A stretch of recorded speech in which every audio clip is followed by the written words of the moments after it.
¿Cómo se une la cerámica al metal?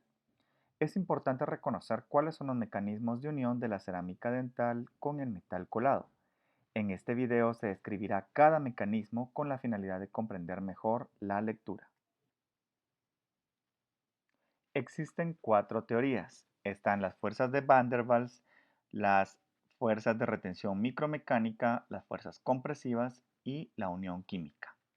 No toda la comunidad científica está de acuerdo con estas cuatro teorías, pero sí la mayoría coincide con que la unión química es el mecanismo más importante y predominante. Las fuerzas de Van der Waals es un epónimo que describe la atracción interatómica débil que dependerá de la variación de la masa física o de la carga eléctrica. Además, es la atracción entre átomos con carga que se encuentran en íntimo contacto, pero no hay un intercambio de electrones como tal. Estas fuerzas son secundarias y son generadas por la atracción física entre partículas cargadas que comparten o intercambian electrones en una unión química, como lo que sucede con la unión entre la cerámica y el metal. En la imagen se muestra un colado al cual se le coloca cerámica. El hecho de que estos dos materiales se unen por la presencia de agua hace que exista cierto grado de unión que finalmente se fortalecerá cuando químicamente se integre. Estas fuerzas son los mecanismos que menos contribuyen a la unión de la cerámica al metal. Seguidamente tenemos la retención mecánica. La retención se considera como la resistencia de un material a desalojarse, y esto dependerá de ciertos grados de rugosidad. Una vez hayamos realizado la prueba clínica del metal, debemos empezar el proceso de preparación de la estructura metálica. Y para lograr este efecto de rugosidad se aplica óxido de aluminio como un chorro abrasivo que va a mejorar el mecanismo de retención de la cerámica. Además, permite eliminar todas esas irregularidades e impurezas que finalmente van a concentrar estrés y va a mejorar la superficie para la adhesión de la cerámica dental. La cerámica dental por sí misma se puede adherir a la estructura metálica sin necesidad de colocar un chorro abrasivo. Sin embargo, nosotros utilizamos este mecanismo para mejorar esa retención. Las superficies irregulares de los metales es llenada con la aplicación de una cerámica opaca hasta el grado de poderla homogenizar. En la imagen observamos la aplicación de este opaco líquido sobre una estructura metálica previamente tratada. Cuando hemos colocado una primera capa de opaco, debemos meterlo a cocción para su integración química. El opaco inicia el proceso de adhesión y establece el color base de la restauración. El tercer mecanismo es la unión por compresión. Es importante reconocer los cambios dimensionales antes, durante y después del proceso de cocción.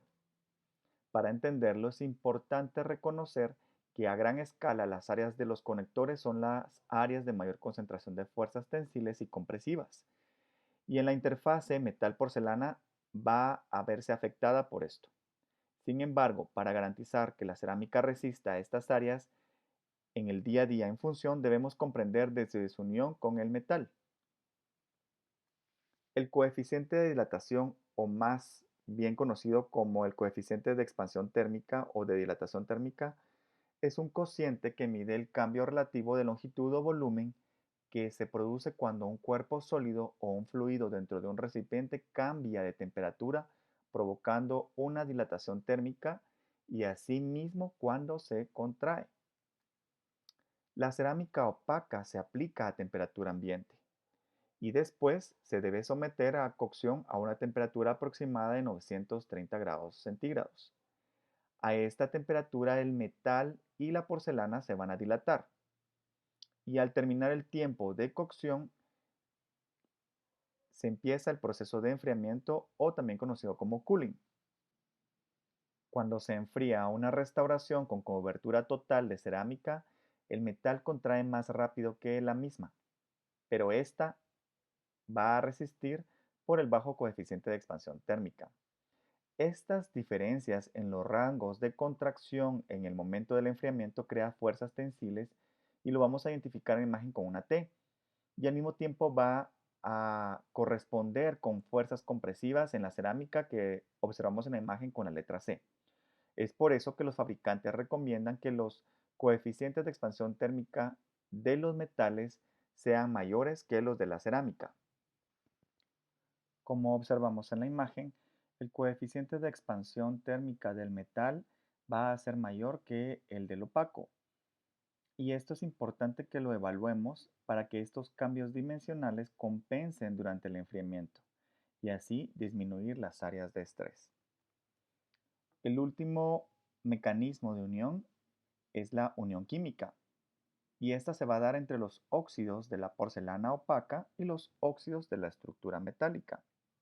Es la teoría más aceptada y sugiere que los óxidos de la superficie se disuelven en la capa de opaco cuando se eleva la temperatura. Se van a generar uniones covalentes e iónicas que van a formar una capa monomolecular, que es donde ocurre la unión química como tal.